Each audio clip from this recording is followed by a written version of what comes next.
For most travelers, Singapore is a stopover on the way to somewhere else. The largest transportation hub in Asia, many people never even leave the airport.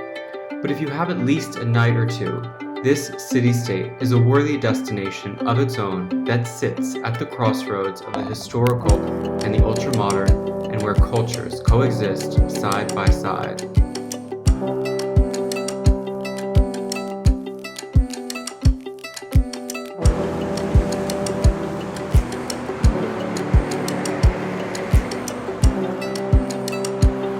For my first visit to Singapore, I chose to stay in a remodeled Chinese shophouse Airbnb near Little India. I just got to Singapore. This is my first time ever here, not counting the one time that I just transited through the airport.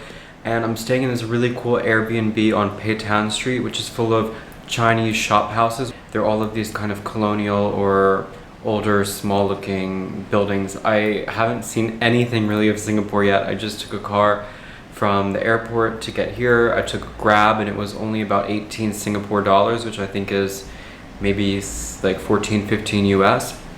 So already the first thing that struck me about Singapore is how clean it is, how modern, the fact that there is no traffic. I really like this Airbnb. I think it's really cute. It has a lot of character. When I was looking for places to stay on Airbnb, I was seeing that anything under $100 is basically like a box, like just a tiny little shoebox. This place is a little bit more than $100 a night, but I have a lot of space. I mean, for Singapore, I have a lot of space. It has a kitchen, it has a bathtub in the bathroom, and a giant TV, and it's just really nicely decorated.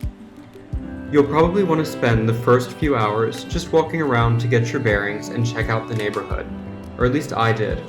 I also stopped for a refreshing matcha lemonade, a combination I didn't even know existed.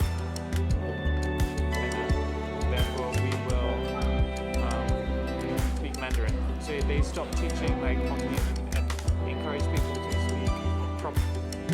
When it's time for dinner and the temperature has cooled down, make your way to Arab Street with its picturesque mosque and wander the artfully graffitied alleyways. Here you can peruse local shops, bars, and restaurants. It's a lively scene any night of the week, and there's a wide variety of cuisines to choose from. I ended the evening under a teepee at Mr. Stork on the rooftop of the Andaz Hotel. From the 39th floor, you could see Singapore's illuminated concrete jungle sprawling in all directions. So I'm walking around Singapore and it's so hot and so humid, so I've just stopped at this little, I think they call them hawkers, just these kind of little roadside places to get a fresh juice. I'm totally dehydrated for breakfast. I only had a coffee and a muffin. It's kind of hard to find, like in Bali, just the absolute abundance of fresh juices and fresh breakfasts and things like this, but a nice refreshment, $3. One of the first things I'm struck by is just the beauty of the architecture, but also the beauty of the contrast of the architecture, because it juxtaposes this colonial Chinese architecture of the shop houses with absolutely gigantic modern skyscrapers, and ones that are really beautifully designed as well. Where I was walking around last night at the Andaz, you just see these incredible places that are so beautifully lit up. And here, I think I'm looking over there at the CBD, so it's modern and it also has character at the same time. And obviously there's a lot of wealth here. You see so many luxury cars, so many Mercedes and things going by, because it's a very expensive place to live. And in terms of having a car in Singapore, I believe you have to pay something like $10,000 for a 10-year permit just to have a car. So that also means that there's not that much congestion, not that much crazy traffic. It seems like it's a pretty livable place. It's obviously very walkable. At the same time, it's very humid, so I'm kind of dying. Behind me is Chinatown, which I think is a little bit strange because Singapore itself is 70% Chinese, so I'm not really sure why this is designated Chinatown when the whole town of Singapore is like Chinatown. But anyway, this has some beautiful architecture. I just am seeing for the very first time a lot of these Chinese shop houses, beautiful colors, lights, lanterns, all of these things. So let's go and check it out. If you want to get someone a souvenir from your visit to Singapore, I highly recommend coming here to Chinatown. I just bought 3 of these beautiful Chinese fans for 10 Singapore dollars, or about 7 US.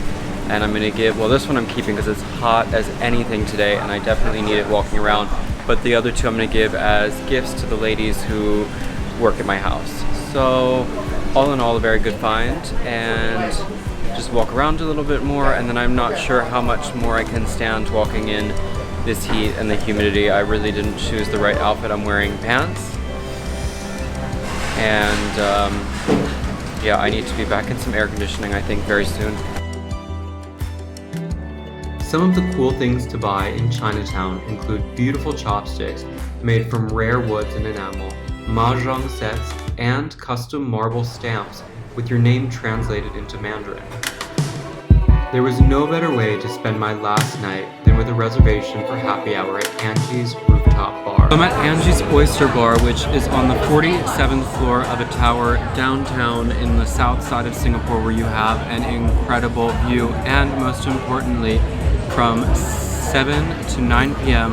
$1 oysters, which is really why I came, because I love oysters, and to have oysters and white wine up with this view of Singapore as the sun sets and then the whole city becomes illuminated is just so spectacular. This has been an incredible time, just 36 hours in Singapore, but I honestly feel like I've done a lot between walking around Chinatown, coming here to see the sunset, going to the Andaz last night and seeing the incredible view from there as well, and of course getting my now 6-month visa for Indonesia.